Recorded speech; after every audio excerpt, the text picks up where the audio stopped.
Bonjour et bienvenue à tous sur Mobility TV pour aujourd'hui un focus, comme on aime souvent le faire ici, sur l'hydrogène et avec un point de vue sur ce qui se passe en termes de géopolitique internationale autour de l'hydrogène. On parle souvent des différents rendez-vous, des différents forums comme le Hydrogen Business for Climate du côté de la région Bourgogne-Franche-Comté. Un rendez-vous que vous connaissez. Mika Meret, bonjour. Bonjour. Merci à vous d'être là sur le plateau. Vous êtes enseignant spécialiste donc de la géopolitique de l'hydrogène à Sciences Po. Vous connaissez parfaitement ces sujets-là qu'on a pu évoquer régulièrement.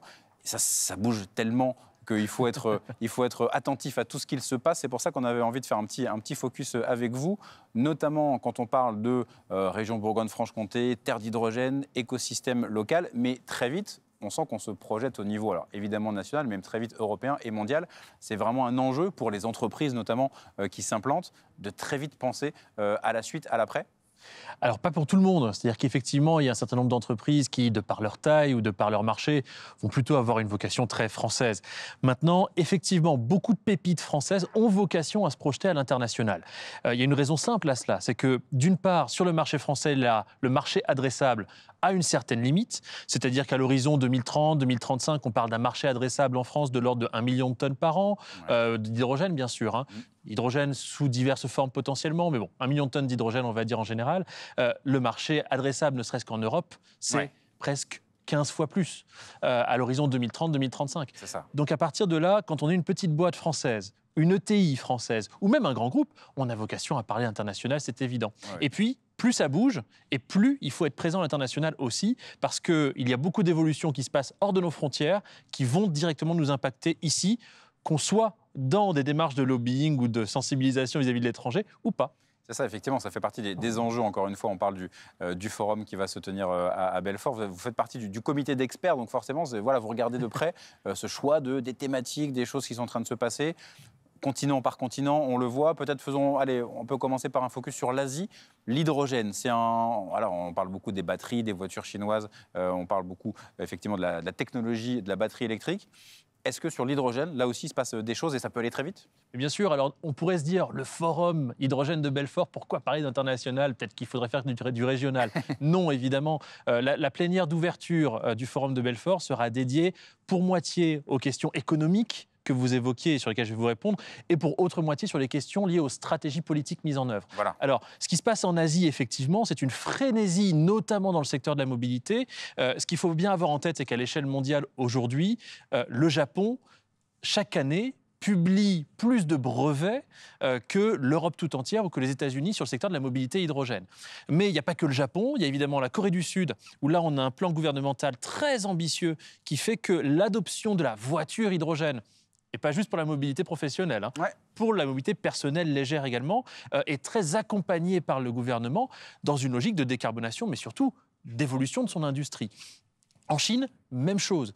Aujourd'hui, entre 2019 et aujourd'hui, il y a plus de 500 documents programmatiques en Chine à diverses échelles, fédérales, locales, régionales, 500 documents dans lesquels vous allez trouver une mention, ou plus que ça même, une programmation liée à l'hydrogène spécifiquement. Ouais. Et la mobilité, à aussi. chaque fois, exactement, ça va extrêmement vite, beaucoup plus vite que chez nous.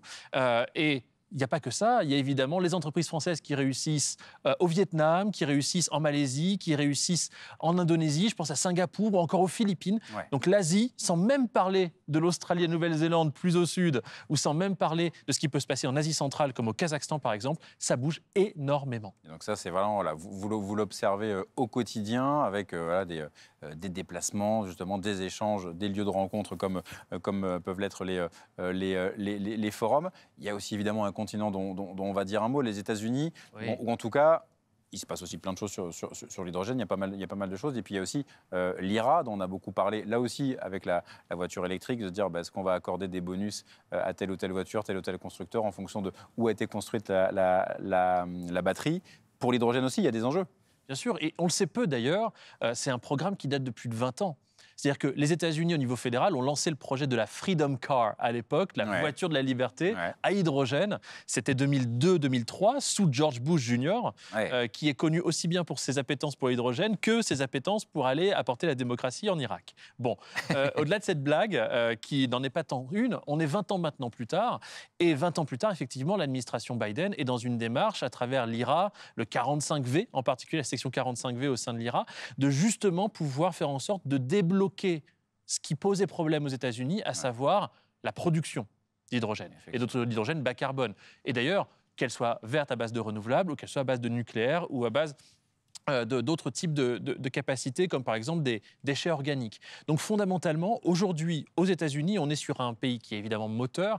Et vous parliez de l'Asie, vous me parlez des États-Unis aujourd'hui. En fait, les États-Unis et la Chine, toute la littérature aujourd'hui sur l'hydrogène qui se projette à horizon 2035, 2040, 2050 sur ce marché de l'hydrogène, tend à montrer que ces deux pays, Chine et États-Unis, seront autonomes, autosuffisants en matière de marché hydrogène.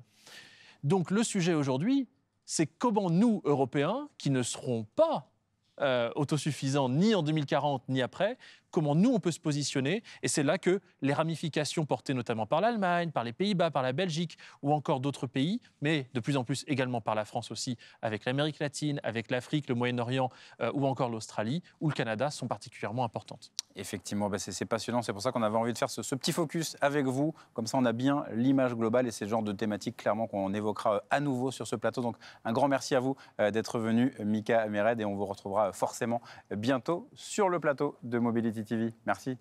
Merci à vous.